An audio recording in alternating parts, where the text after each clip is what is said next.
And now, the international Vienna for everyone. And now, the international Vienna for everyone. What's the name of the cat? Of my cat? Of your Sydney. cat? CD? Sydney. Sydney? Why? Sydney, yeah. Because I liked Australia and I wanted to relocate there. So. Well, I think it went... you almost went to Australia. You went to Austria. Yeah, it's a funny coincidence. But the name of the cat remained. Yeah. Because what you can do. How old is she, right? She's almost 11 years old. 11? Yeah. How did she travel to Austria 11 years old? She was 9 or she was something like 8? 7. 7. Yeah. And did you always had the cat? Yeah. I mean, always for 11 years. Since she was born, right? What do you mean? I mean, you got her, this cat. Since she was born, you got her when she was little? Yeah, she was a little one when we... Do you love animals in general or just cats? Just cats. Do you love donkeys? Why not? So you don't, but why not? No, I mean, I like different kinds of animals. And just. What brought you here cats. in Vienna? It's hard to say that. Actually, I wanted initially to go to New Zealand, and I was in the process of applying for a visa there. But how come? What do you want to do in New Zealand? Study.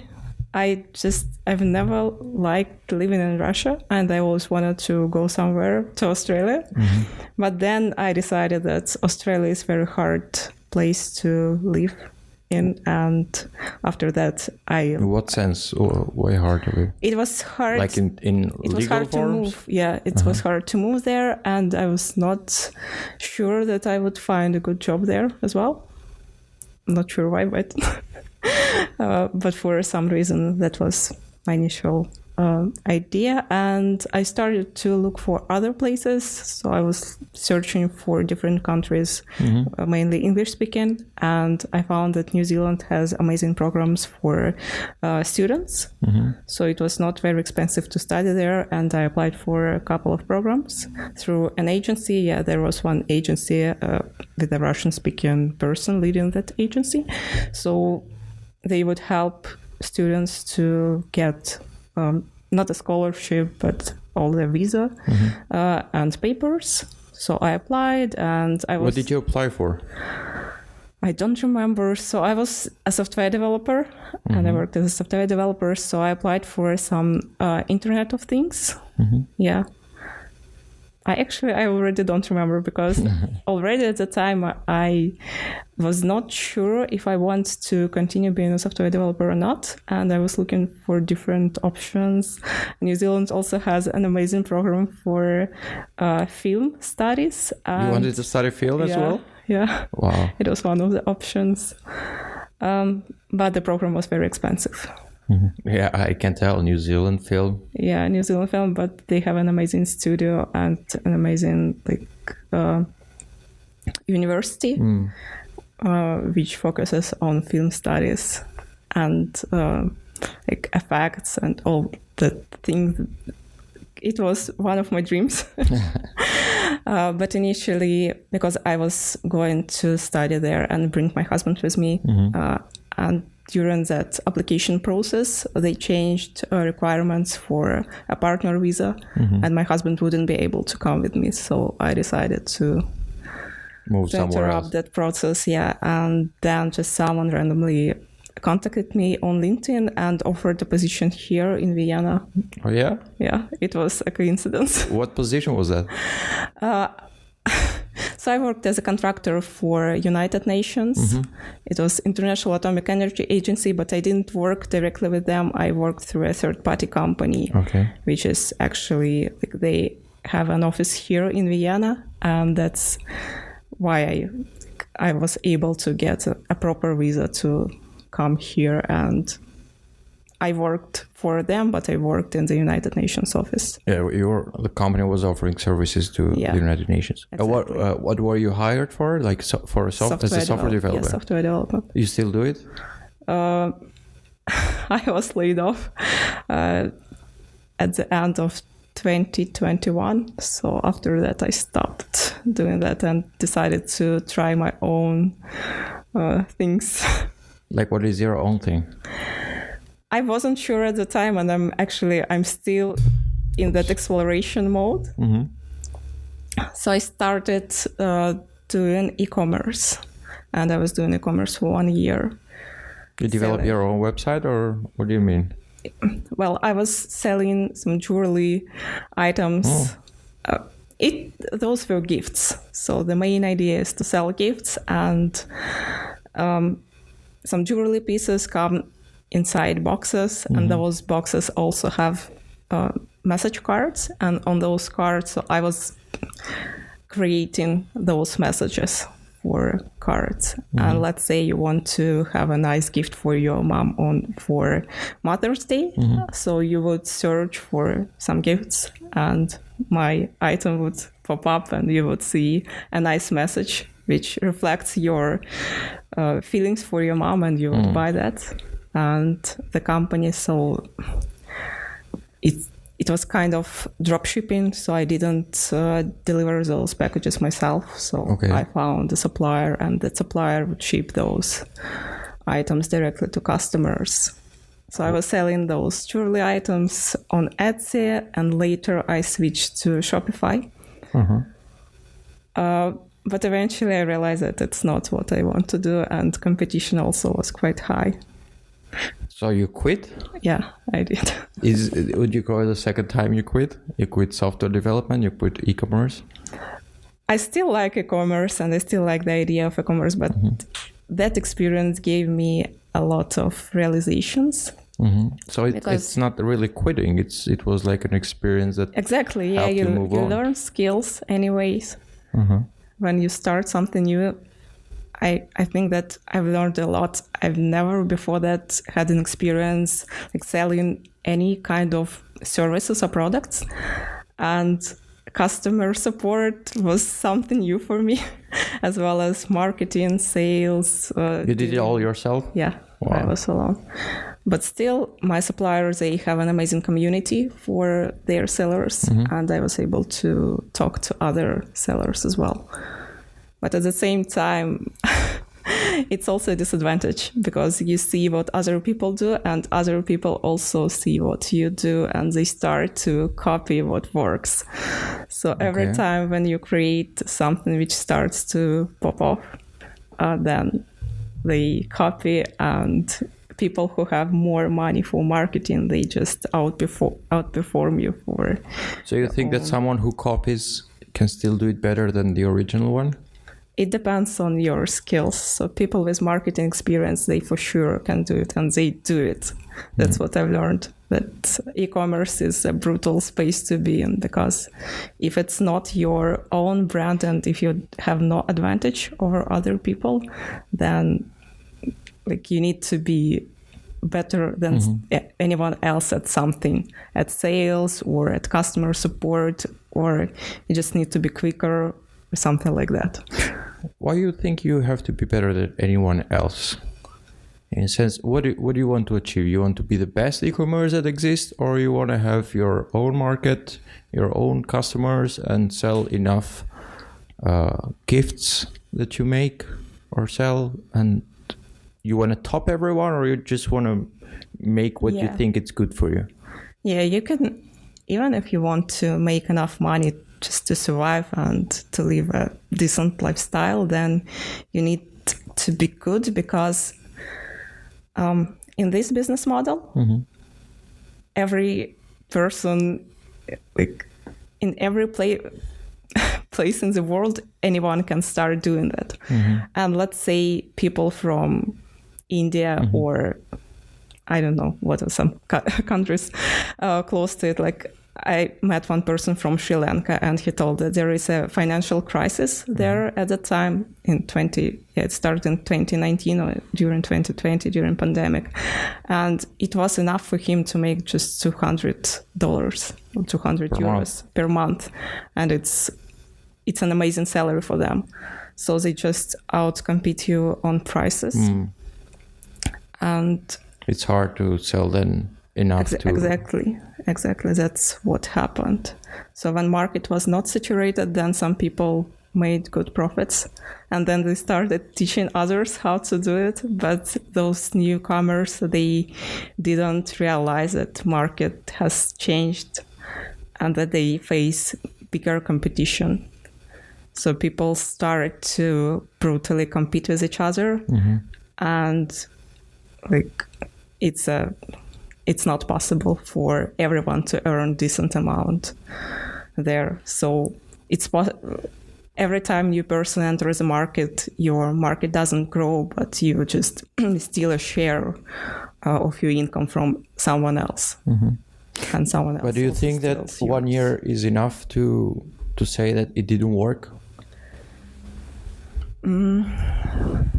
It's entrepreneurship. Shouldn't you try a bit more? It's entrepreneurship. So every time you need to be very careful with spotting new trends, and you need to be first or second, or you need to be there while competition is low. And when competition goes up, then it's time to quit or pivot to something else, to another product, or you just need to build a brand. And some people manage to do that. They built good brands, and they've been in the market for 3-4 years. 3-4 years is nothing. When you look at the history of big companies, you see that for the first 10 years they didn't make any profit at all. That's why I'm asking, is it 1 year a definition type that, okay, this thing didn't work out, I'm starting something new? I see what you mean. It would work if you have your own product and your own brand, but when you sell products which anyone else can sell, then it's not like that. I see. So if you'd produce those pieces of jewelry and other things, that maybe it would be different. Yeah, like it was your own thing. It would be, because I would be able to customize them. And also one thing which I learned from them, that let's say when I started, I decided to go against the market and sell jewelry which was not trendy. So my bet was on that like kind of the market. And 3 months after I started, the company realized that the jewelry pieces, they don't sell well, and they decided to discontinue them. Oh, so also so my bet didn't work out, and I had to pivot and start selling whatever other people were selling at that point. So you had no choice, sort of. Yeah, so you have no control in that scenario. Since when have you shut down the website? It was still running in February. In March, I closed it down. Were you able to sell it, or you just closed it down? No, it's not something that you can sell. I was not making a huge profit or something like that. I was like break even every month. And before, the thing is that the most of the sales, they happen because it's gift oriented business. They happen before Christmas or like major holidays. How did you make people trust you? Because it's so hard to trust a brand new e-commerce website selling jewelry for the most. I have to say that jewelry quality was amazing. People were absolutely happy, and I ordered some samples, and I wanted to bring even some samples to my mom. I shipped some back to Russia, but unfortunately something happened. They never made it? Yeah, during customs war. I don't know. Well, of course something happened. If they were amazing, someone at the customs said, oh, these are amazing, why should we ship them along? Let's keep them. But it had a message like specific for my mom, and from me it was personalized. It was with a name? Yeah. Well, it had my name on it. The person in the customer's mom was also called the same as your mom, and you said, oh, it's like a perfect gift for my mom. Let's bring this home to me. It's a gift from God. Well, no, it's not from God. It's from Nadia. So. Yeah, exactly. It happens, especially in Russia. Sometimes I've heard different stories how people would order something from China, wouldn't get their package, but then go to a post office and notice a person in the post office wearing that piece of something on them. Oh, this t-shirt looks good on me. Yeah. I love ACDC. Exactly. So what are you going to do now? Or what are you doing now? Trying to find yourself? Yeah, I'm still in the process of looking for what to do next. I definitely want to do something on my own, and I have an idea for another e-commerce brand. It's so hard to run it alone, especially when you are in a new country, when you don't know the language. I wanted to import some products from China called Vikio, that agency which helps you with business. And someone called me back, a person who is specializing in import export, and when that person started to speak German and I asked him if he can speak English, he just ended the call. Really? Yeah, it was so impolite. And Did you call back? No, I didn't. You should have called back. Like, this is VKO. It's not the place for Austrians to do business. It's a place in Austria to do business. So yeah, I have to try it one more time when I will be more specific on what exactly I want to do. Because another option is to import those products from within EU. You should try, as I was also mentioning to you before, you should try talking to the Vienna Business Agency. Just try what is your thing that you need help with. They also have a contact person for every sort of business. When I was starting out, I called them and I had a person appointed to me. I can't really say that it was very helpful. And the person who is responsible for Russian people and who speaks Russian, I didn't actually like her. I shouldn't have told that. Well, that's fine. We shouldn't like everyone we meet in life. Mean, she was not professional. She gave me wrong advice. Well, contact someone else and say that if they appoint you that person again, say that you didn't have a good experience with a person and you'd like to talk to someone else. And because you can't just give up. You're right. Yeah, I just need to be more persistent. Keep trying until... It depends on personality. Some people are like that, and... Some people just woke up bad one morning, and it's your bad luck as well to have to talk to those people. So that's why you have to keep trying. Depends on the mood, though. Those are also people. We're also people, and... I'm trying to build that habit, because it's still hard. It's still hard to deal with rejections, especially when you get many of rejections in a row. Then you start doubting yourself. What have you applied for in let's say in the last 6 months, let's say 2023, that you were rejected and that it was hard for you? 2023. I just tried different ideas throughout my life. And I've never found people who would support me to the level which I want to support, but, well, it's ridiculous.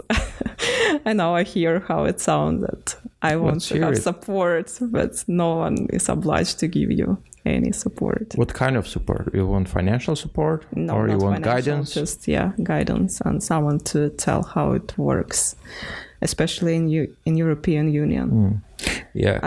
Last year I had a mentor, and I was trying to find just someone who would have a business in Austria selling some physical products. And it turned out that most of the people do services. They provide services and they don't ship physical products. I was able to find only a couple of people, and still I wasn't able to get in contact with them. Well, you know how they say, if you're having a problem and you can't solve it, then you build a business to solve that problem. So maybe that's the business that you have to build. It's still, if I want to build that, then and help other people, I need to think about it. Because it's amazing, because on the process of helping other people, you also help yourself. For example, you have to find an information that you also don't know, and then you know it. Yeah, right. So that's what I've noticed with many businesses. They initially want to start something, but then they encounter a problem and they start solving their problem and they end there. That's actually not what I aim for, because I aim for my end goal to be achieved and not to stop somewhere during the path there. Well, you have to at some point, in the sense that I think you have to accept that things will not always just flow easily in life in general. That's true.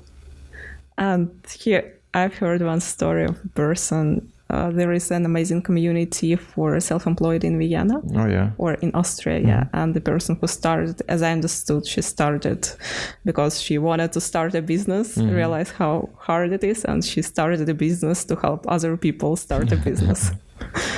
What's the name of the person? Marta. Marta, I don't think I met her or known her. But I know the self-employment. Yeah. And they really have a great guide on self-employment. Yeah. So that's how thanks to them, I also registered myself as self-employed, because I wasn't finding the right information online through official websites. Of course, in English now, but also not in German. I wasn't finding the right guidance. And then when I found... they have also a great guide in German. I wasn't able to find it. Okay. The guide that helped me was actually the self-employment guide that you're mentioning. But it's not a free one. Oh, yeah. I purchased it. But it was worth it.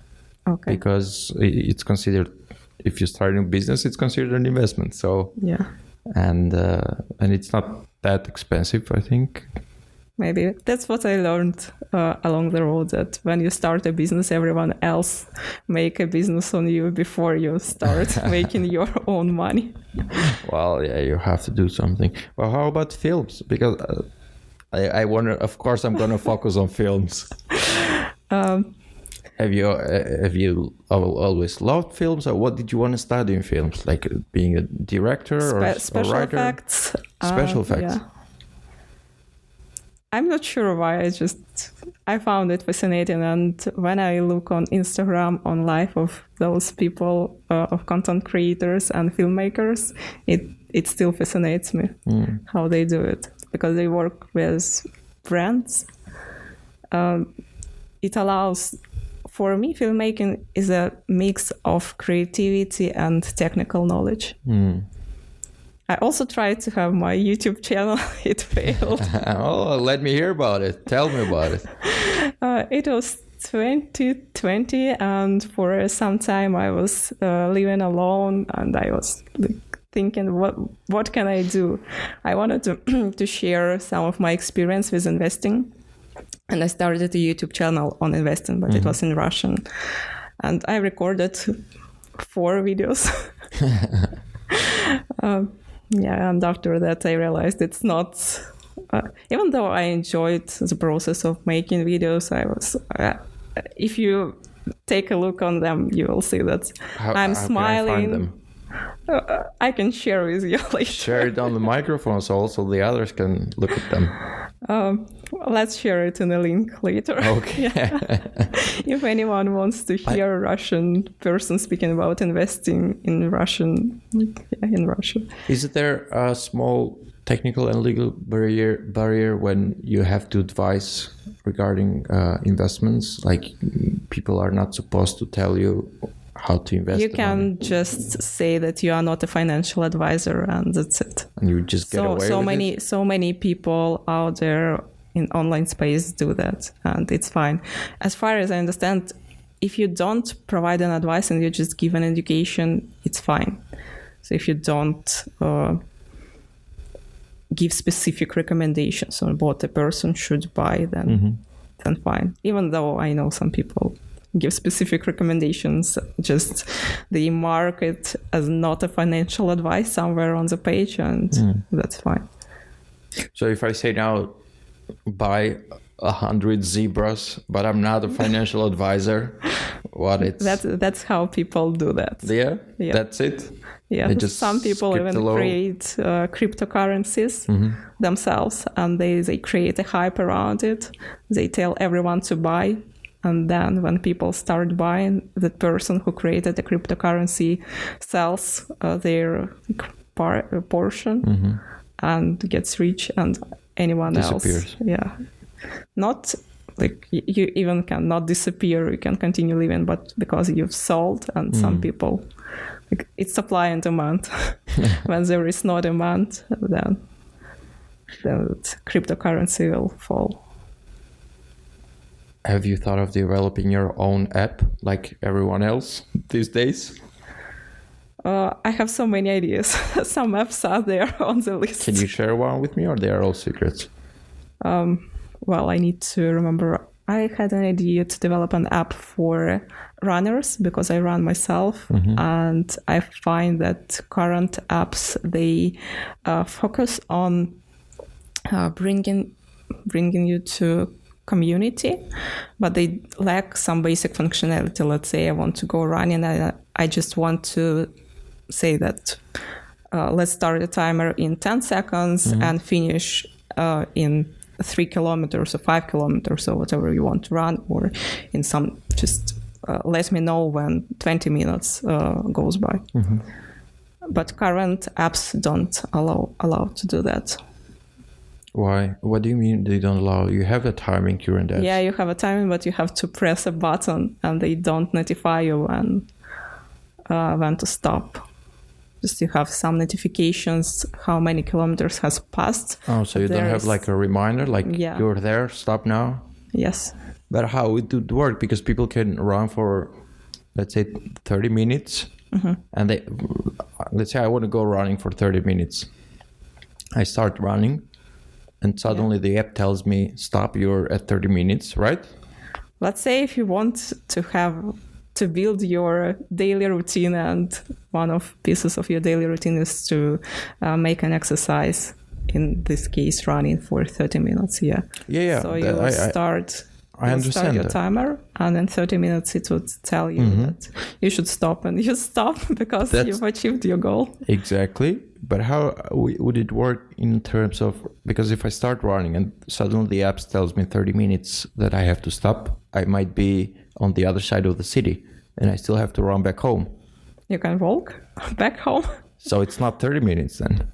Maybe it has to be somehow mixed with the maps that I give it 30 minutes as to the app to remind me 30 minutes, but it has to be a circle run or something, or it has to calculate it up front. Where do I have to run for 30 minutes? Now you bring your own perspective, and I had my own perspective. So it's how, like, if I want to build an app, I need to do user research, customer research. Yeah. And that's it was a honest question, because I don't want to find myself in Meidling while I live in Währing, and then suddenly I have to either take the train for another 30 minutes or something, or walk back home, which is worse if I had already ran for 30 minutes. Yeah, you're right. Maybe you will still just, after first time, you'll have an idea of how you'll learn. How far you should run. Let's build an app and make people learn from their mistakes. That's how you learn. You want me to make the app better? No, you learn how to run, motherfucker. Yeah. Why not? It's an element of fun. I could be also, but for real, it could be also a good idea to have like proposal, like you know how memberships are in things, like you get these for 1 month or something. You can have the same sort of package in the app, like 30-minute run and you get a map. 45-minute run, you get another map which is ready for you to go. You just click it and you follow the map, just like you follow Google Maps. You're very naive. It's easy about though. How to where you can run and where you cannot run. An app would have difficulties identifying running paths. Let's say it may work in Vienna, and still you can have, if you live in this 18th district, then it can suggest you to run uphill, right? And then you run downhill. We can do it that every person train its own account one time that they run to calculate the pace, how fast this person run, and that will help the app later to calculate a better route for them, or a 30-minute route or a 45-minute route or a 1-hour route, because it's based on the pace that the person has trained earlier. So you know how it is when, for example, inject AI into the app.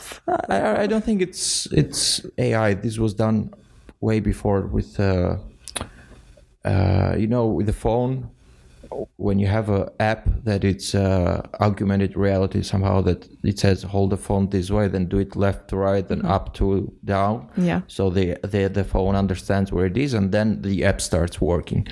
So it's only a one-time thing. Also with the running app would be a one-time thing, like you only run once. The app records your pace. It calculates your energies and the way you run only once, the heart rate, so it doesn't push you.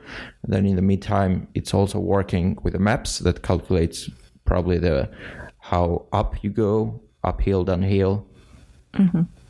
There are apps who know when it's uphill and downhill. There are a lot of them. The hiking apps, for example, That's so true. Could be sort Even of a my mix. running apps, your phone is capable of. Oh yeah. See, it's the technology is there. You just have to put some things together. Yeah. So when you're gonna do it? Because I also run, and I would like to Do you have need it. an app for that? Well, it's not a bad idea actually what you're saying, because people don't want to think of calculating the time, checking watch all the time during running. It's 20 minutes. I have to run for another 10 minutes, but I'm 30 minutes away from home. So If you run the same route every day, then you have an approximate understanding of how long you can run and how much time it takes you usually. So for me, I go running in the same place, and I know some routes for 3 kilometers, for 5 kilometers. do you want to do this thing or not? Because I'm encouraging you and you're discouraging yourself. Do you want to do this, or should we change app? I have Tell so me many about the other app. All right, have tell so me many about something ideas. else. Another app was for walking, because I also love walking. And when I just came in Vienna, I've spent maybe first 2 years just walking by and looking at different buildings and parks. I think that I've been to every park in Vienna. So there are also not many apps that allow you to track your walks. But in what sense? Just What would see the app do? which places you have already visited and which not. My idea was to walk every street in Vienna to cover 100%. And in my mind, it was a good idea for people who are coming to new places, new cities, who relocate to other places, to let them know how much in percentage of the city they already know. Like, let's say you open an app and it says that, Alan, you've already walked 40% of Vienna's streets, and you feel proud of yourself, right? That you walked 40%. And when you have those achievements, maybe you can have even the app can give you some badges, and you would be able to share them on social media and show off your achievements and tell everyone. When you say 40% of the city, for example, you want to include only the nice walkable areas, or every meter that the city has? Because then every street. Everything, every centimeter of the city? Not centimeter, that'll take a lifetime. Every walking or every typical road in the city. Whatever you see on a map, then you can walk this path. Well, how that seems Google like Maps, a feature that Google Maps somehow they build this. Seems like a feature that Google Map can have already, or something. And I was also thinking, because during my walks I discovered some paths which were not on Google Maps. I had to contact probably Google Maps and tell them that I'm here, come and save me. I don't know where to go anymore.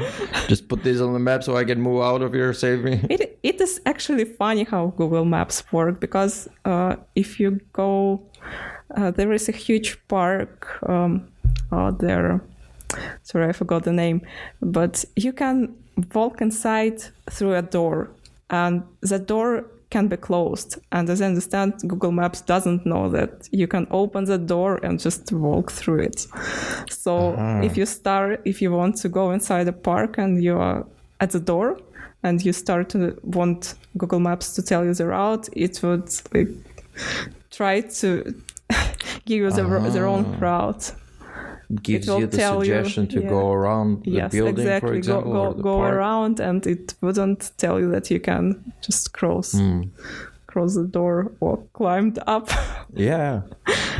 Well, it's the thing you're saying is because nowadays people rely so much on Google Map. They rely 100% on it, so they don't even take their eyes up to look if it's something going on or not. They just focus on Google Maps and that's it. But that's an app that helps you. It's not just a car. It's not like a car that you jump in and takes you straight to the place. You still have to put your logic into it. You don't have to rely. Many people forget about it. Yeah, people forget. They are so used to using it or other apps, and they sometimes can even get disappointed when it shows things like you mentioned. This is bullshit. Why does it show us like this? This is so upsetting. Well, just look and how people did it like 10 years ago or something. You just looked and learned. Now, if it's not on Google Maps, oh, wow, they start bluffing and they get mad. Like, chill, relax. It's helping you. It brought you here. You've been driving for 500 kilometers and you get mad because it didn't show right 1 meter. Yeah. So relax. Try this walking app that Nadia is going to develop. What else you got? Tell me what else you got. Well, you had to tell me before our talk that I don't want a presentation. I have it written down in my personal notes app. You have a list with apps? Yes, I have a list with all my ideas which I want to try sometime. How many? Around 20, 30, even maybe even more. I had one app idea last month and I thought it was great, which wasn't. And I thought... What is it? It's stupid. Tell me. But I still might do it. That's why I'm not saying it. It's about a decentralized postal service. Postal service. Okay. So, what's the idea? Well... It's about a decentralized postal service. I remember last year I went to that Vienna app startup event, and one team, they presented their idea for, I'm not sure if you mean the same or not. They wanted people to earn money. So let's say someone wants to send a package to another part of the city, and someone takes this route. So you post your package parcel request, and that person picks up, and they get commission. Oh, it was the Via Connect.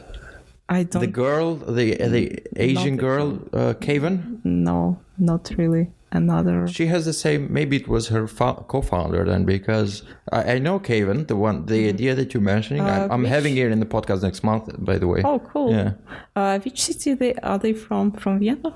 No, I think Kaven is for sure. She's from Asia, but I don't know where exactly. No, the team which I talk about, they are from Lithuania. Yeah, if I remember it correctly. Well, we are 3 people with the same idea then. Did you have exactly the same idea? No, it wasn't exactly the same. It's something else, and it's mainly. So you still have some chances to develop. I do have, because I like the name that I found about it. So it's mainly because I found a nice name that I want now develop the app and the business model. But it's gonna take a while. Do you code yourself? Yeah. Yep. Oh, cool.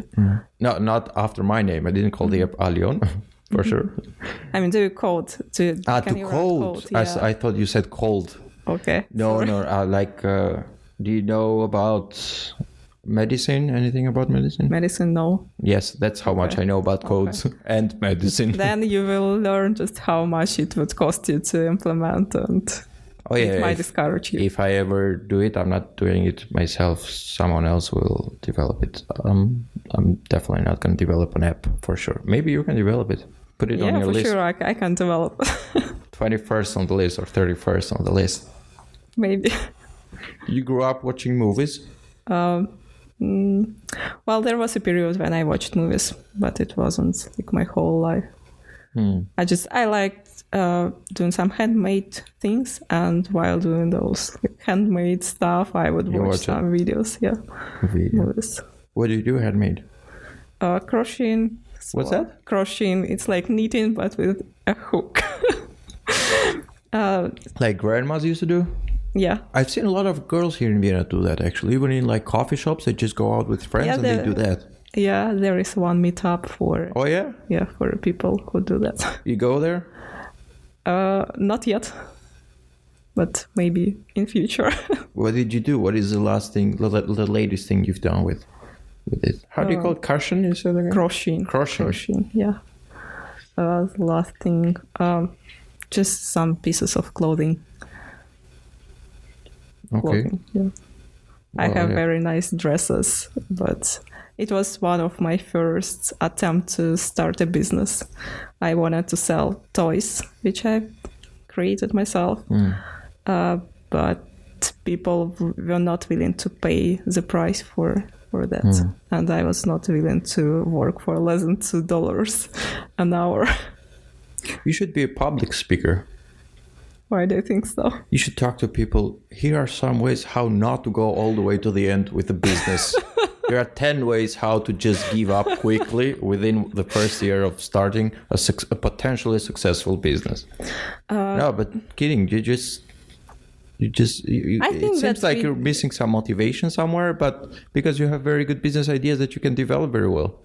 Yeah, but you need to believe in that idea. And what I've learned that I like listening stories about success, and I actually love successful people and I like learning from them. But I also think that there is not enough information about failures and people are not sharing. There is a website exactly about that, which I found out recently, where entrepreneurs share their failures. Cool. Yeah, I'll share that with you later. Yeah, share the because we were having the same discussion in the lab. I mean, and we were thinking the same thing. Like, hey, but we only learn about successful businesses or people. What about the billions of other people that didn't make it, and why? Because I believe we learn more from those who didn't make it rather than from those who made it. So, where are those people? Well, there is this website. I'm going to share it with you later. Just recently, I've learned that was a stat from Germany, that 600,000 businesses were started last year and 500,000 failed. And you only see those success stories on LinkedIn, and because currently I'm trying also to write content on LinkedIn, and I see that everyone shares their success stories, but you don't hear when a company goes bankrupt or out of business. Unless it's a huge company.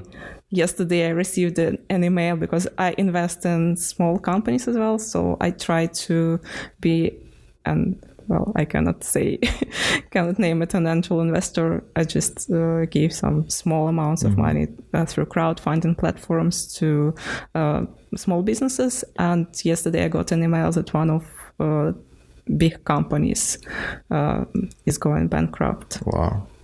Can you say the name? Meatless Farm. They are producers of alternative meat. Alternative meat, yeah. Are you okay with this term? Because it either is a meat or it's not meat.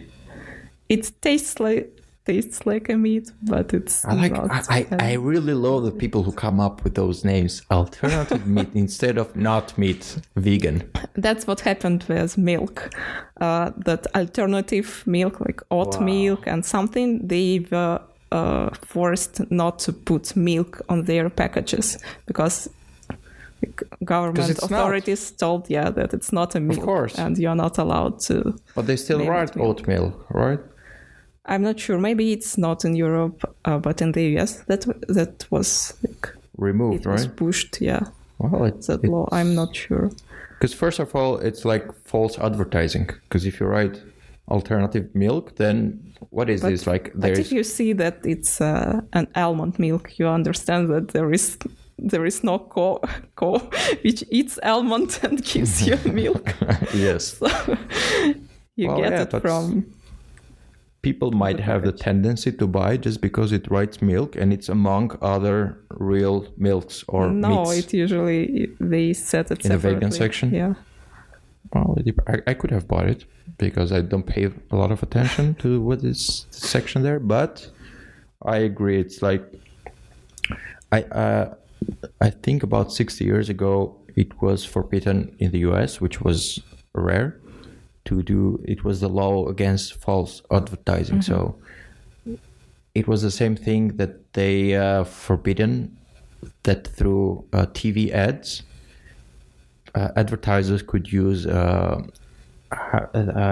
how is it called? Hypnotizing. They couldn't use hypnotizing because they were thinking about that, right? Because it's so easy. You have 30 seconds and you hypnotize your audience and you make it buy your product. So marketing is still some form of hypnotizing. It is. Well, it depends how you call it. But I also agree that if you say alternative meat, alternative milk, alternative human being, we'll start calling robots alternative human being now. There are current discussions about if those artificial intelligence robots are actually intelligent or not, and if they are intelligent, then maybe we should give them some rights. Oh, for fuck's sake! Now we're starting with the robots' rights. I have no idea how it 10 years develop. We're gonna have the robot month, like every month of the year. Yeah, maybe robots would go out on streets and demand for higher wages, higher electricity to charge themselves. Like, we want 200,000 kilowatts per month. What is this about? Where is this going? Today there is some protests happening in the city center. About what? I have no idea. I just saw people as those banners. You think they should protest always? I haven't. Well, in Vienna, it's so common. I was surprised to see so many protests on the streets in Vienna. They protest against anything, whatever it might be, or for something. Yeah. Well, I guess for us that we come from different countries than Austria, maybe less developed countries than Austria. It might seem like, what they are protesting for, this here is perfect. What do you want more? Yeah, true. Like, you should send people like living 6 months in Siberia, and then when they come back in Vienna, they see how perfect it is. They would stop protesting for the rest of their life. But on the other hand, maybe this country is so good in a lot of aspects. I'm not saying perfect. And that might be exactly because people protest. Yeah. Or because they used to be a huge country that was invading other countries. Maybe it's also this the reason. I don't know. No, it's good. It's always good when you can publicly share your opinion. But also I've learned, I have so many stories from different people that I've heard that people who participated in protests against COVID measures, they were punished. They were? They were punished for starting that movement. And I was told that those people, like here, let's say in Russia, if you protest against something which is against like current political will, then you would be sent to jail. It is possible, and there are some people who are still in jail because of that. But here, it's quite safe to share your opinion publicly, but then you would be cut from like basic needs, and you're put on the blacklist. Yeah, something like that. And you would be not able to use your bank account or rent an apartment. So that's how it's done here. You're marked forever. So, well. It was interesting to learn about. You know anyone like Austria. this? I was told that people who started protests against COVID are marked for. It was a very delicate time. A lot of things. And this happened all over the world. I can imagine. And that's why a lot of people got suspicious about the whole pandemic, and the conspiracy theory started because it was every government was so mobilized to go for it, and they wouldn't allow anyone in the world to just speak against it. I was reading just yesterday that Zuckerberg was how do you say, not confessing, it's something they do in front of the senator, in front of the Senate. Okay. Like he was answering questions and something, and he said that Facebook shut down about 180 million posts during the pandemic because with the reasoning that it was spreading false arguments. Yeah, I see, but then who decides what is wrong? Exactly. Then what arguments are right? Most probably they can find the argument that whatever comes from World Health Organization is right, like to put this reliable sources term in use. I think it's a huge problem of modern society that we don't know which information is right, which is wrong. And then like some countries want to have that that every person would be able to speak up their opinion, but at the same time it can be dangerous and no one can decide what to do. So you're against democracy? I am? No, I'm not. Okay. So you think that everyone should express their opinion publicly, should have the right to speak? Everyone? It's hard to say because another idea for an app. Let's shut down people's mouth. Not make an app about that. So many people just start to invent some lies and put it out there just to push their own agenda. And I would have an app that would tell you where this information comes from and checks the source of information. There you definitely need AI, because what someone will say will most probably won't be a copy paste of another source, but it will be an interpretation. It depends. Many people online on social media just repost existing opinions. But what do you want to achieve with this? You want to shut down, pause for copywriting issues? But it's like with cigarettes, that when you buy a box of cigarettes, you have a warning that it may cause some health issues. So with information, you would see how reliable it is. Facebook does it already. Facebook puts, for example, when people write posts about history, or they publish history pictures, like old pictures, there is sometimes a notice that on Facebook that it says that this information should be doubted or something. Something that says that it's not. It's a good idea. It doesn't mean that it's real. Just because you're seeing this, just don't believe it 100%. Something like this. But they do put a notice sometimes, and it happened. And I saw this because it happened to Prime Minister. He put some historical pictures, and it was during the pandemic. Interesting. Yeah, it was Prime Minister of Albania, actually. And he put some pictures, presuming they were pictures from the pandemic from the Spanish flu. And then Facebook said that it's not provable that these pictures are from the Spanish flu and might be misused for intended purposes. So they somehow do it. People don't have enough time to check any source of information that they get, and whatever they see, like by nature, we perceive it. Yeah, we perceive it as a trustworthy.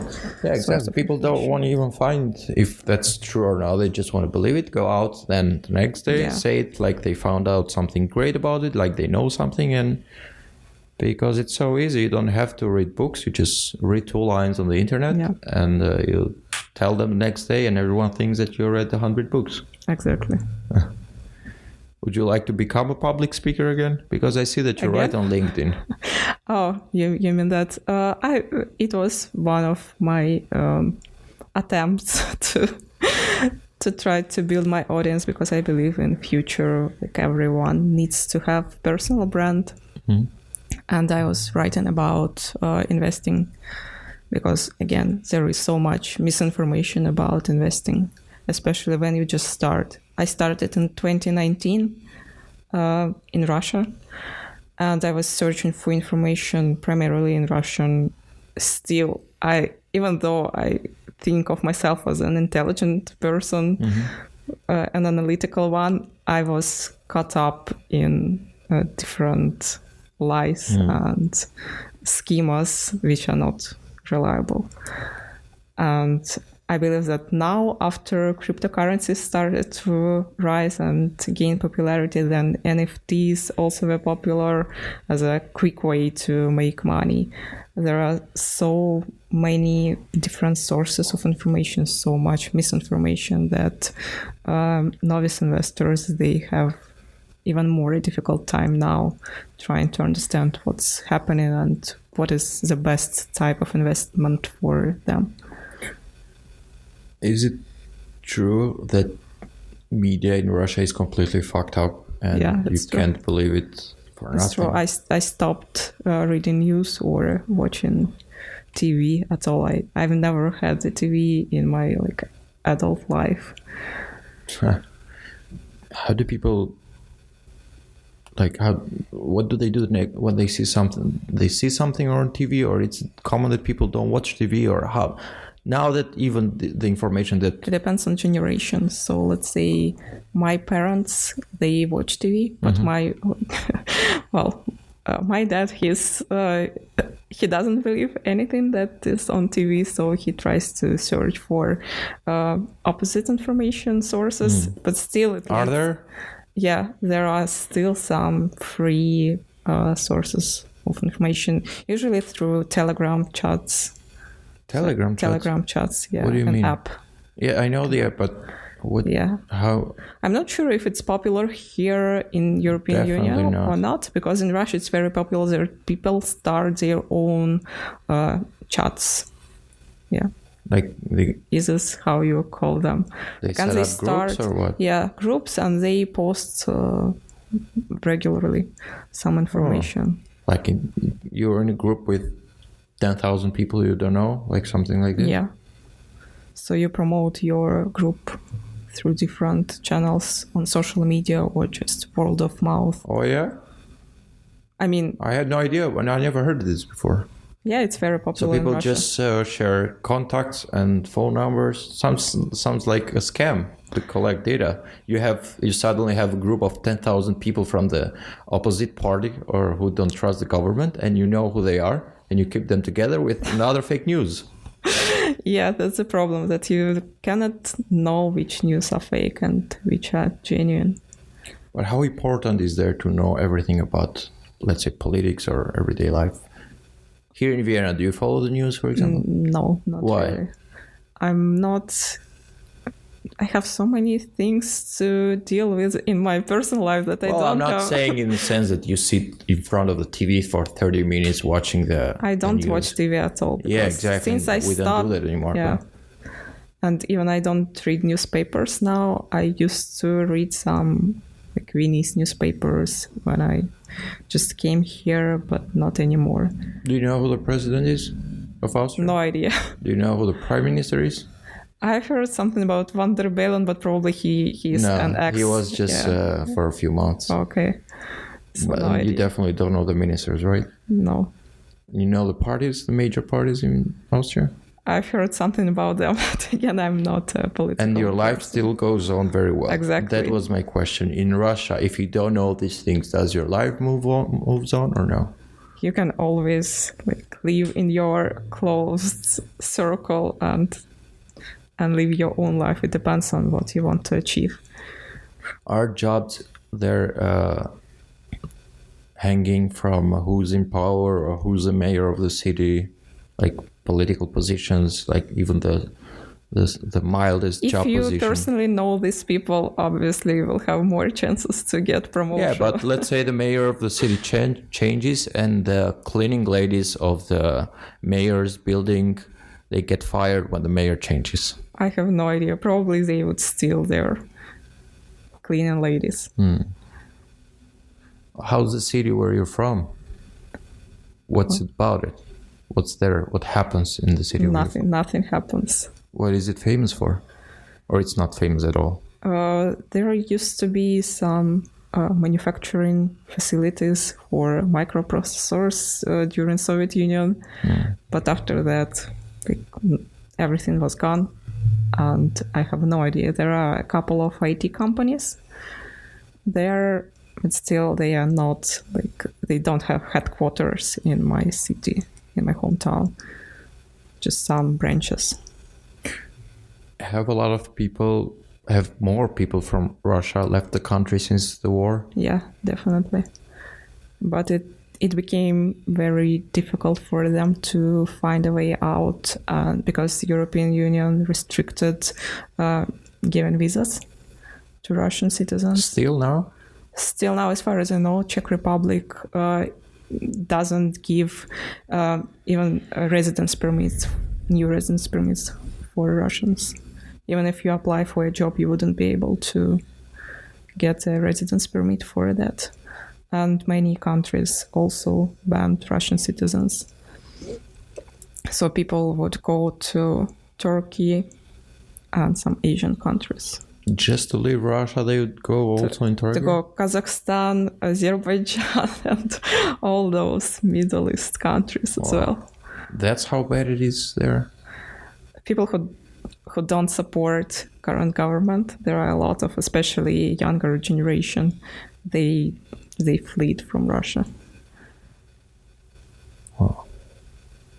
And well, the company where I worked, it was an IT company, and the fun thing is that, like, I think that 80 to 90% of staff were working from Ukraine or Russia, and when that war started, then company faced difficulties, like massive difficulties, because half of staff were Ukrainians and they couldn't work, like, because there were missiles flying to their homes, and another part, some Russians, they also had difficulties, and just people stopped talking to each other as well.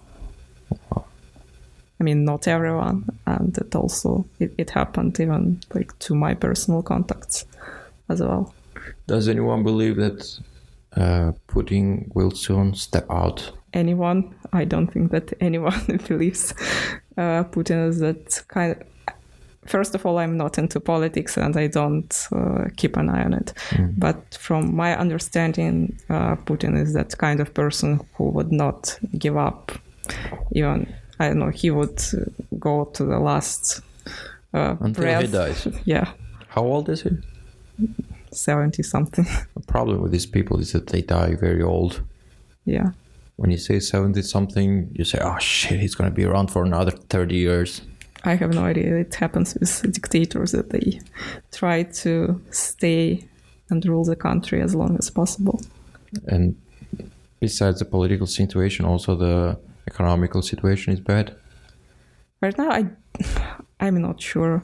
Inflation goes up, but still people they work, they have jobs. Companies also didn't. Personally, I haven't heard of many bankruptcies in Russia. How is the international thing in Russia? Is it common that a lot of foreign people live there, or not at all? In my city, I didn't know many foreigners. Well, it depends who you consider foreigners. You mean from the US, from Europe, or you mean from Middle East? Because let's leave out spies who go in Russia to spy on the government. Let's leave them out. I mean, people from Kazakhstan or those like countries, they used to come to Russia before the war started, and because let's say people who get along in English. In English, I don't think so. But again, I'm from a town which is not famous or popular. In Moscow and St. Petersburg, I can imagine there are some foreigners. And even here in Vienna, I've met some people who told me that they studied in Russia or had some working contracts there and lived there for some time. Do you ever plan to go back there? Do you mean for long term or just to visit my... Maybe let's say you open a company here, finally, a big one that you don't quit. And then after 5 years of successful company, you go to open a branch in Moscow and you stay there for a year. It's not a good idea to expand in Russia. It depends on the business. If you start I have no idea. An oil business, maybe it's a good idea to expand to Russia. Or if you produce guns, maybe it's a good idea. Or if you produce like a business plan about government corruption, maybe you can sell it. Oh, is this guy have a genius idea how we can steal more money? Let's sell it. And there are still some businesses which are like being born in Russia. I mean, good businesses. What field? IT? IT, yeah. There is no Amazon in Russia, but there is a competitor of Amazon. Like, which one is that? Ozon. Yeah. Ozon? Oh, it's an original idea. It doesn't sound a lot. It doesn't sound at all like Amazon. When Marketplace, and like my family, they are very happy with the service. Mm-hmm. Because here it's hard to return products back to Amazon, as far as I know. And in Russia, it's so easy. You order so many products, go to the distribution center, which are like plenty in any city. Mm-hmm. And you go there. If you order clothing, you just try it on and see what fits you well, what doesn't, and then you send it back without any penalties. But also here you can send it back. What do you mean it's difficult? I think here you need to pay for shipping. You need to go to the postal from office. Amazon? No. Yes. No? No. Okay, good to know that. Yeah, I have returned many things from Amazon. And they actually extended the return time. For some products now, you have up to 60 days to return them. Oh, good to know that. Not for everyone, though. But still, you need to go to the post office. That yes, but it comes to your home, and you're saying that over there it doesn't come to your home. It comes to this. You can order. Place. You probably can order it to your home or to the distribution center. And in the distribution center, you wouldn't need to pack it again, because they will do everything for you. I mean, if you want to return. Did you grow up watching movies that? You like movies, yeah? Oh yeah, I like to talk about movies. But I wanted to ask you something more political regarding movies.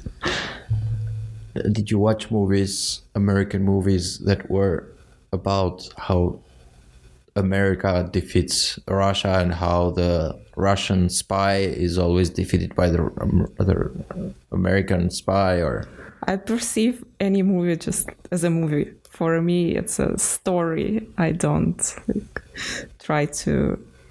consider it to be a reflection of reality.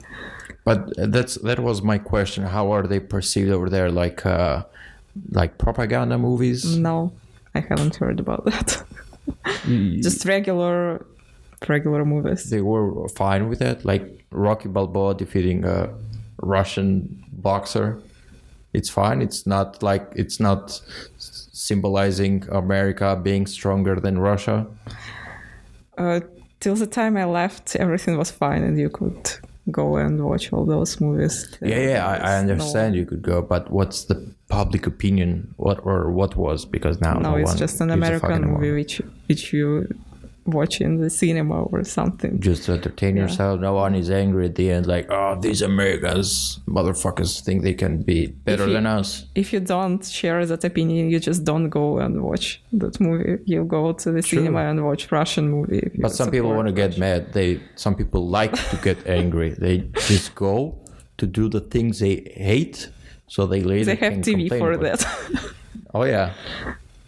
Well, I thought maybe there's this thing like there's an organization. If you want to see a propaganda, you just switch on your TV and watch news, and you see everything. There you see propaganda, Russian propaganda, making Russia look good, or the Russian government. I meant if there is an opinion about how bad these American movies that showcase America stronger than Russia, how bad they are. Maybe there is an opinion about that, like, we shouldn't watch these movies. Maybe I was not in those circles who discuss that. So no one cares about the old Russian-American war. It's in my circles again. I have no idea. Maybe older generations, they have different opinion. All right. So what is your running record? Well, I don't. You mean in distance or in distance? Well, not much. Maybe 7 kilometers. I don't run. You run very often? I try to do it every day. And I had some challenges for myself when I wanted to run 30 days in a row, and I accomplished that last year. So I would go every day, just run 3 kilometers or 3.5. Yeah. What do you like about it? How does it make you feel? I usually want running at the end of the day, so it's a way to relax and refresh for me, to finish off the day and have time with myself. Do you listen to music while you run? Not anymore. Why? I prefer when my head stays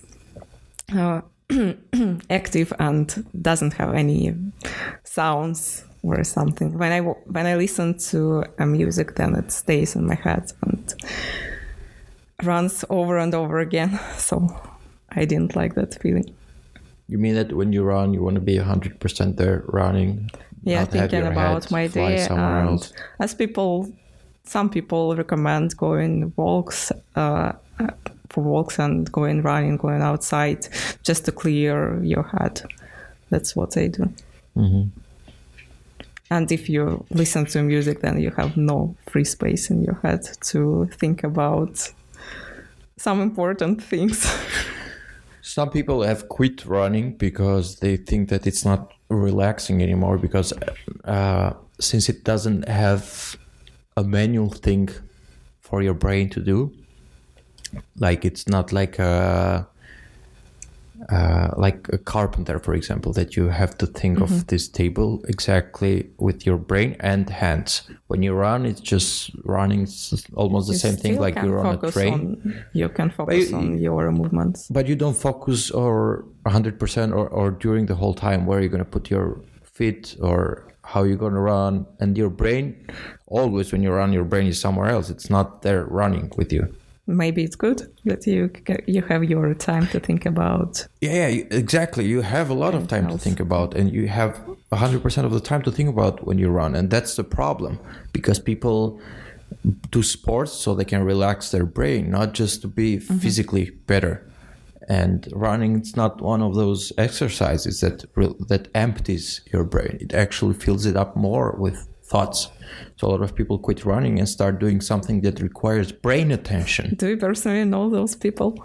Well, I do not. You mean like personally that I met them, or that I know someone? You know someone. I know a lot of people. For example, they switched to karate because it requires your brain to be there, and you have to pay attention to everything, and you really don't think about anything else when you're doing karate. You just have to think about the moves. Or it could be something. It could be potteries. You do vases, you know. Might not. It doesn't have to be a sport, but it has to be something that you have to think about when you do it, while you do it. And this thing doesn't happen with running. And probably depends on the person. Yeah, it depends on what you want to get from running. Exactly. What do you want to achieve? What do you want to achieve with running? What's your goal? Yeah. What's that? Wind off the day and think about my personal stuff. Won't that overwhelm you even more if you don't really wind up your day? You just think more about it. I think about other things. And I think that currently I work from home. My husband also works from home. Which is a disaster. You're both home all day. Exactly. So you have no free space for yourself, and Ryan helps me to have that my private time. Okay, so it's more about the freedom that running gives you. Yeah, it's a good description of what it is for me. It's freedom. You can do whatever you want, and with running, I like that it requires you no specific time of the day, or you can go running in the morning or in the evening, whenever you have time. You ever think about running a marathon? I was thinking this year I wanted to participate not in a marathon, but there was a running the 5K in June this month, right? Yes, but I didn't do that. Why? I looked up the price. Just put it on the list of the things that you quit. I looked up the price and decided that It's not worth it. Not for this year. And anyway, I live close to the Prater where that run happened, and it was not well organized, actually. But you do want to run longer, like almost a marathon. I wanted to try. You should try some marathon. Maybe it helps you also in a business way. You might realize later, because it's almost the same thing like life. When you run in a marathon and you don't want to quit, it has nothing to do with competition. You don't run to run faster. You don't run to compete with other people. You're there running with 40,000 people, so you're definitely not going to be the first one. And it's not about being the first one. Let the guy who runs every day for yourself. Yeah. So go ahead. Do you know that author David Goggins? I love the guy. I listen to every podcast where he's in, and I wish I could follow him on social media, but I'm not on social media. But I actually ordered his book, which is arriving soon. Which one? First one? The first one that he also tells how he lost weight, because he was a fat guy before. Yeah, true. I've read the first one. That guy is crazy. It has this amazing interview with Joe Rogan. You heard that? Yeah, I've heard that. That's great. That's great. And Joe Rogan loves him, actually, because he said, this guy is fucking crazy. He just keeps running. He keeps hurting his knees. He keeps hurting his legs. I'm not sure if it's running. A good thing for a person to do that. It's a great question, because... It's crazy. Well, he likes it. The guy can run a marathon. Like, he wakes up one day, he goes running for 40 kilometers like it's nothing. And he doesn't need a helicopter to bring him back. He doesn't. Yeah, he doesn't care about the timer that you're gonna invent. But it's only one of. That's the only thing which he does. He does. That was my thought as well. So what else? You just run? Nothing more. So he has no business. And from the first, I can't agree there. He's a millionaire because of the book. Because of the books. So it could also be a strategy. He makes passive income thanks to the books itself, thanks to his Instagram account. Advertisement. He's a public person now. So now his job is only to run, and somehow these people also get in difficult situation with themselves, because now he can't quit anymore. Otherwise, he can't do anything else. What are you going to do? His reputation is ruined. What are you going to start doing TED Talks like how he used to run? No one wants to listen how you used to run unless you run now. He speaks about mindset, and he's kind of a teacher for a mindset.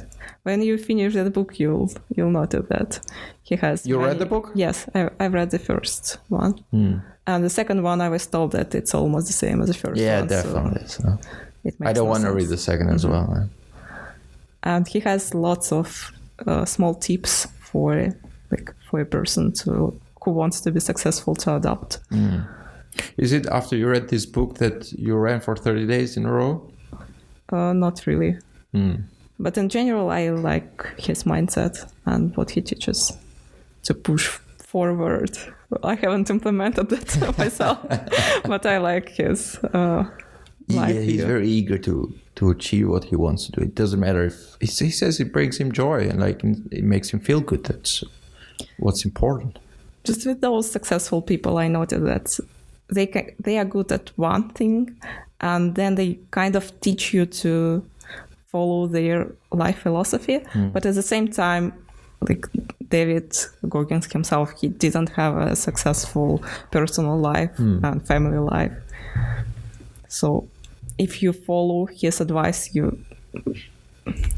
I'm not sure if you will enjoy your life, because you need to be the same person and your focus needs to be the same and your priorities also need to be the same. But if you prioritize your family over your professional life, then maybe his advice wouldn't work. Yeah, well, we come back to the point where he said that he shouldn't give advices and we shouldn't take his advices in a sense. We could be inspired by what he does in a sense, not because he runs 40 kilometers a day. We have to run as much as he runs.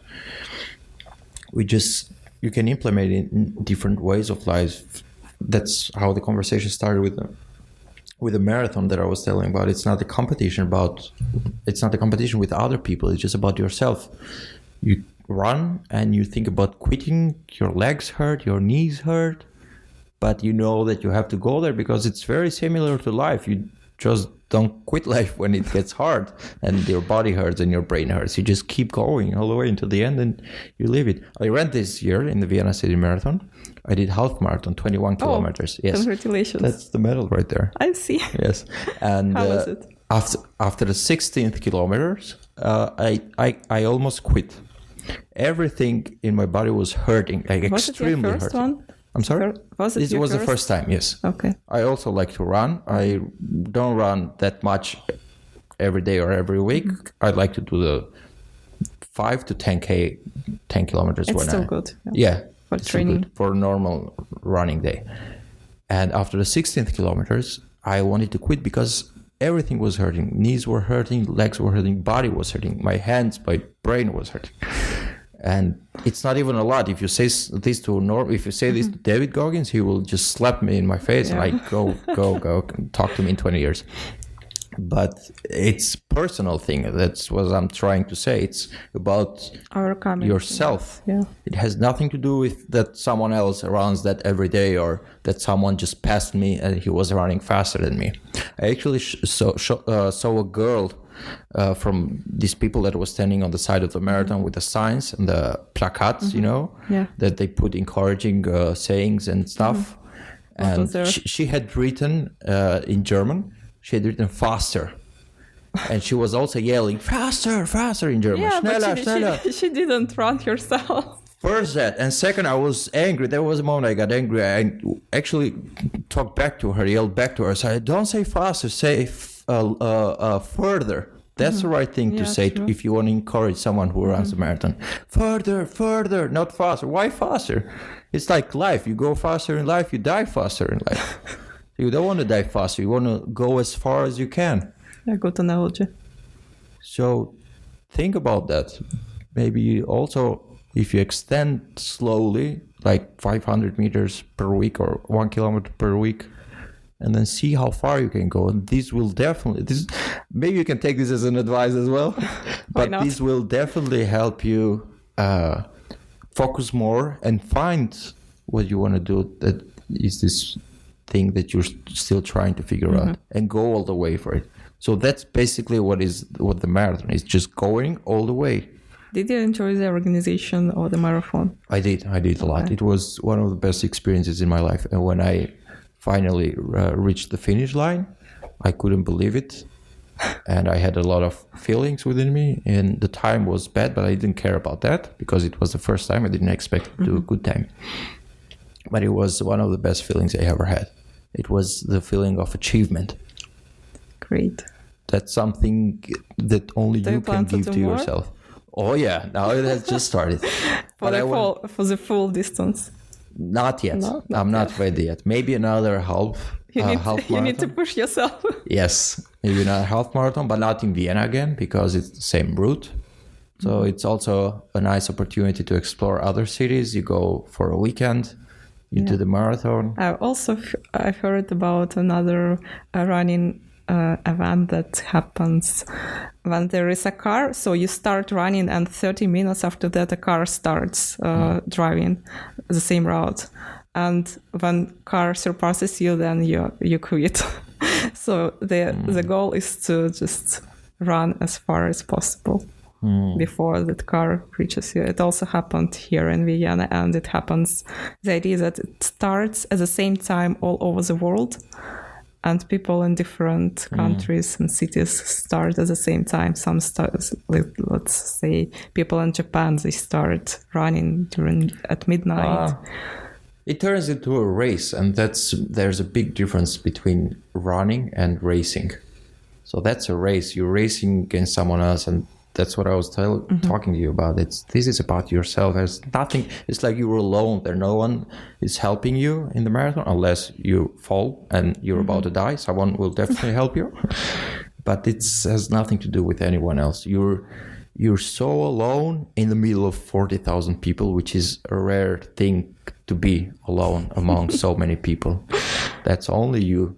You know this. You say like you enjoyed being alone, and I can imagine that it's not what you want. It's like things turn silent around you. You know this in these movies. You like movies in these movies where suddenly there's a crowded place, but they shut down. They make it silent, and you see everything, but you don't hear them talking. It's the same thing. You see Usually everyone. those scenes happen when when the main actor takes some pills or drugs. Well, it might be quite the same thing. That's what drugs do. They push you. You also push yourself, and maybe the effect is the same. You silent the world. You know this writer Haruki Murakami, the Japanese writer. Mm-hmm. Yeah, I've read one of his books. Which one? I don't remember about war, and I don't actually remember. It was a long time ago. Just behind you, there are 6 books of Murakami. One of them is called What I Talk About When I Talk About Running. Okay. And the guy runs a marathon still at the age of 70 and something. And he started when he was 30 and something as well. And he was talking about his first marathon. His third marathon, I think. The Athens marathon. So he did the real marathon where the name comes from Athens to the village of Marathon. And he did that in July, and he thought that if it started at 5 a.m., it would be still fresh and not warm. But Greece is extremely hot during summertime in July. And he wanted to quit so badly when it was about 8 o'clock in the morning, because it was so fucking hot. It was almost 40 degrees, and he was running. He was alone. It wasn't a marathon. He did it for a news magazine or something. So I think he was basically paid for it like a celebrity or of some degree, even though he wasn't very famous back in the day. And there was a camera crew following him, like with a small van and with fresh water. And after, I think, 10 kilometers, they told him, or at least as he tells the story, they told him, look, we got the pictures, we got the videos, now you can quit. That's what everybody else does. No one's going to say that we're just 2 people here, and no one's going to say that you didn't go all the way to the end. Just jump in a van and let's go back to Athens. But he didn't. He just kept going, and he said that I never thought of it as just doing it for the camera crew or for the magazine. If I said that I'm doing it for myself. And he went to marathon 42.6 kilometers, I think. And there's a fountain there, and there's actually a famous picture of him when he was very young, and he reaches the end, which is very beautiful. You should read that book if you like running. It's not a thick book; it's a very thin book. I don't know if you like to read. You like to read? Yeah, I like to read. So you don't have problem reading that book then? I have a long list of books to read. What's on your list? What are you reading now? Now I read Never Eat Alone. Never Eat Alone? Yeah. What's that? It's a book about networking and how to talk to people, because I felt that it is my the weakest point to connect to people, and I started reading books about it. Just how to talk to anyone. It helps. What have you realized so far? Well, in general about network. Tell me a secret, how to network. Not secret. Well, I actually liked a book from an ex-FBI agent, and he tells a lot of secret, like small tips on how to make people like you, how to talk to people. To make people like you? Yes. Why would you want to know that? Why would you want to make people like you? Just general curiosity. Do you want to make people like you? Why not? It helps a lot to understand. Yes. Yeah, it helps a lot if you want to be successful in life. How to talk to people, how to make them more comfortable, how to make them trust you. To trust you, that's a thing. Well. But why to like you? Maybe like is a wrong word which was used just on the cover of the book. Maybe it's just like... It's called the like switch. The like switch? Yeah. If you are interested in interpersonal relationships. I still want to hear your feedback about it, like, or in general. Why people would be interested to be liked? Maybe I understand they want to be trusted. So it was from an FBI agent, right? So it was his job to make people to confess to him in the first place.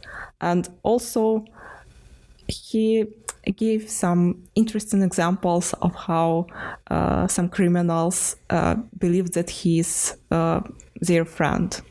So even though he's an investigator and his main idea, his job was to make them confess.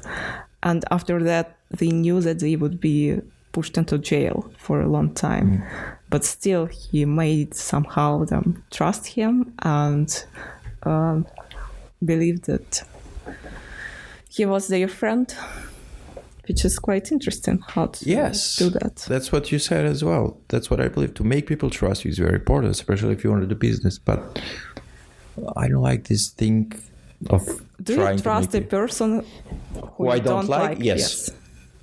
There are many people that I don't like that I trust, though, when I want to work with them. Who are not authorities. In what sense? Like, you would trust a teacher if you don't like your teacher, but you know that that's a teacher. Yes. And I have examples from high school that I didn't like my teacher's personality, but I trusted 100% that what he or she was telling me was right. But you know that because of their professional. Yes.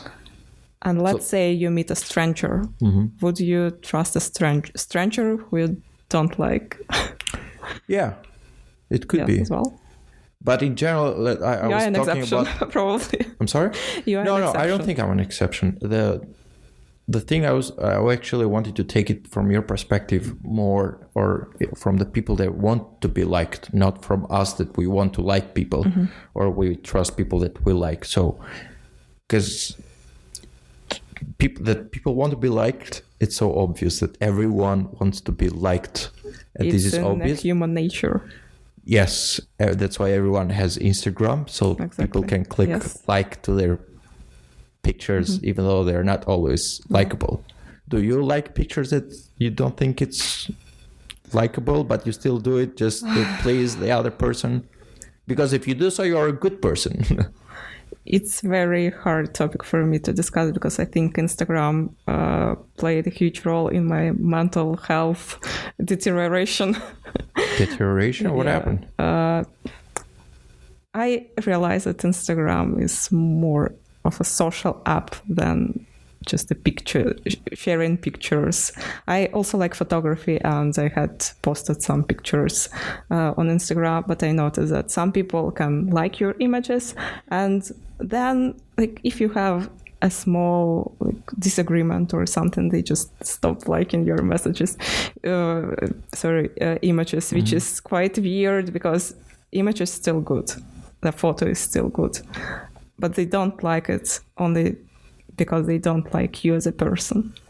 So initially, that social media is about being social and not about posting pictures or information. Same now happens on LinkedIn, that I see people like each other's posts, not because they like what is written there, but because they like or don't like that person, and they want to build connections or not. And there are so many people who just like posts because they want to build that connection for different reasons. So you're saying that instead of posting your photographies, the pictures that you take on Instagram, you should post pictures of yourself? No, I'm not telling that. I'm telling that if people don't like you, they probably wouldn't like your work, your pictures, your posts, whatever.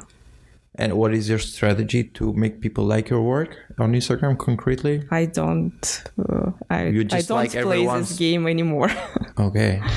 You don't like everyone's pictures. You react on their stories. Oh, this is amazing. So they can also like you back. It depends. I try to be unbiased and like pictures when I like pictures, and I try not to take my personal relationships with a person into that. Do you follow people that you don't like? Not anymore. You just unfollow them? Yeah. And what happens when you find out and you meet them on the street? Or it rarely happens? I haven't removed people who I know well. almost no one who I know, and I don't meet them on the streets. Never happened. You had let's say a friend from high school that you always disliked. Well, I moved to a new city, so I have no people you don't from meet them anymore. High school here. Yeah. So you're safe. You can just follow them, and there's no strange situation meeting them on the street. You can also like mute people and don't see their posts. Right. So they never know that you muted them. Right. It's weird, like that. All that social media thing, I don't comprehend what's happening there. In what sense? You don't find it useful? You think it's all fake and doesn't matter? It's all fake, and maybe it was genuine in the beginning, but then when marketers realize that they can use it for promoting different products, then now when I look there, I don't see like many content which is not promotional marketing. Do you think that people also promote themselves? It's part of the marketing, and you don't like this? Personal brand. I can't say that I don't like it because personal brand is something which is important. Are people aware that they're building a personal brand when they are just posting pictures from the beaches on Instagram? Pictures playing naked, from the drinking beaches, cocktail? it's not a personal brand. That's what I'm saying. But for them, it's somehow this is still marketing. They are marketing themselves, and you build a personal brand. It's just a nicer term. It's like we said, alternative meat. So personal brand, it's an alternative marketing yourself. Yeah. Isn't it? In some sort, yes. But it's okay if it sounds more professional, LinkedIn.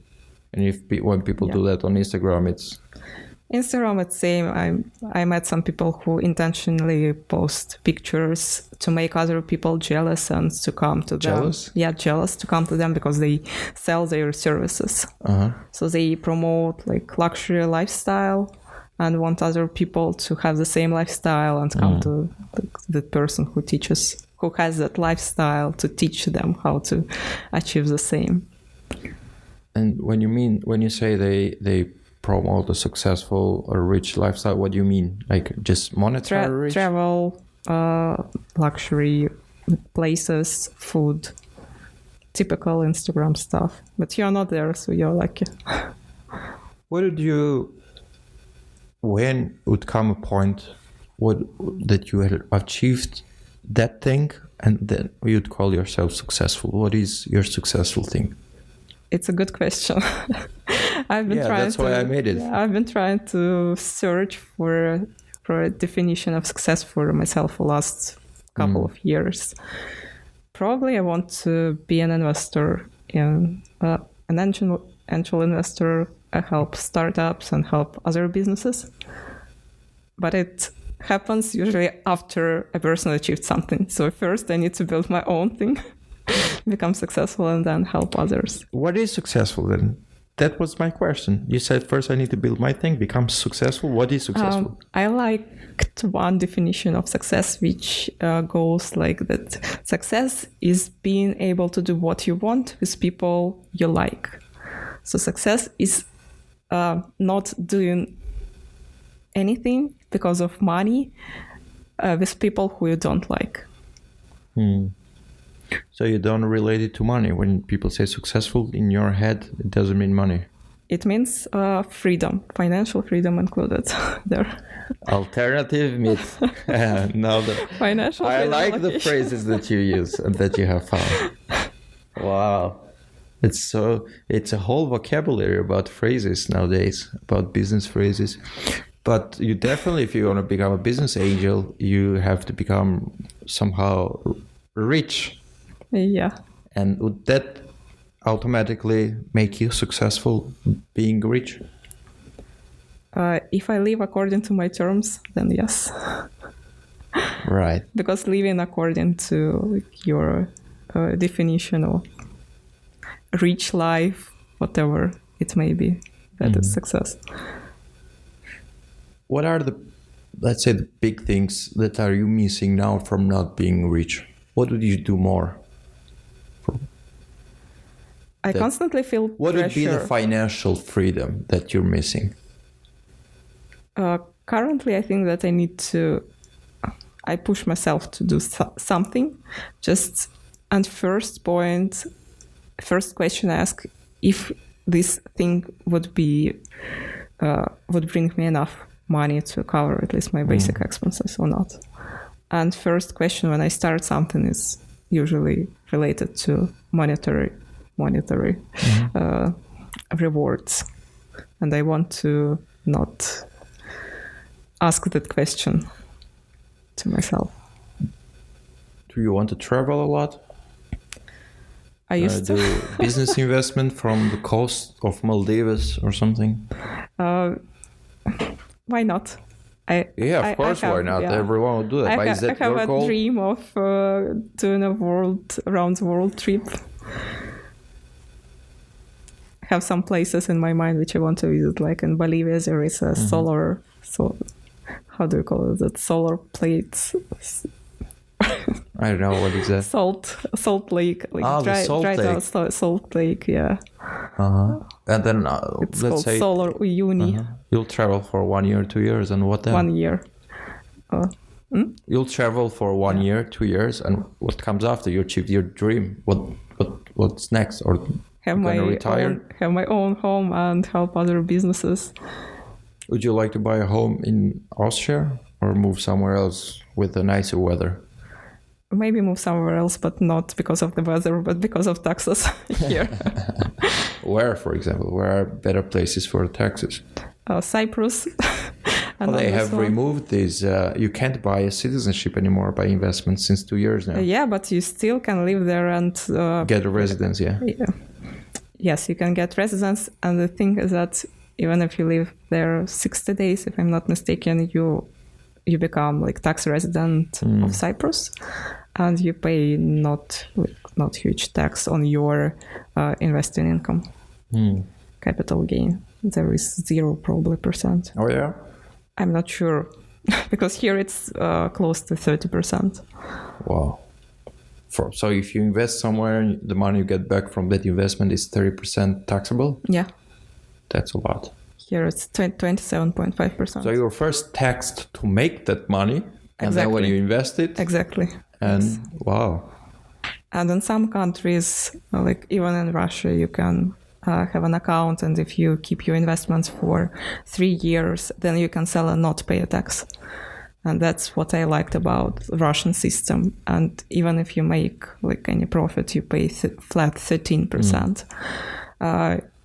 Let's say in the US, there are also some pension schemas, pension accounts where you can put your money, invest them, and when you retire, you don't pay any tax. But here, like in almost any situation, you pay that tax, or you can move to Dubai and also don't pay. But has it to do with where it's just a matter of where you're resident or where you make the investment? So even if I'm a resident in Austria and I make the investment in Ghana, would it still because you are here, you pay taxes here. So currently I invest into the US stocks, US market. And first, the US government takes some portion of... Of course. IRS will never let some money out without... But it only happens on dividends and not on your capital gain. And then you pay the rest here for dividends and the full tax for capital gain. So you have a registered company? For investing? Because you're saying it's dividend, right? I mean, if you invest in a company and that company pays dividends, then you receive them as a you are getting the dividends from another company. Yes. As an investor, you don't need to have your own company. You can do it as a private person. Yeah, for stock market, of course. But I thought you were paying dividends to yourself through your company. No, I'm far from that. Okay. Well, we never know. All right. Let's wrap it up. It was a great conversation, and I'll definitely stay in touch with you because I want to know how it will go with you. And thank you. It was a pleasure talking to you. All right.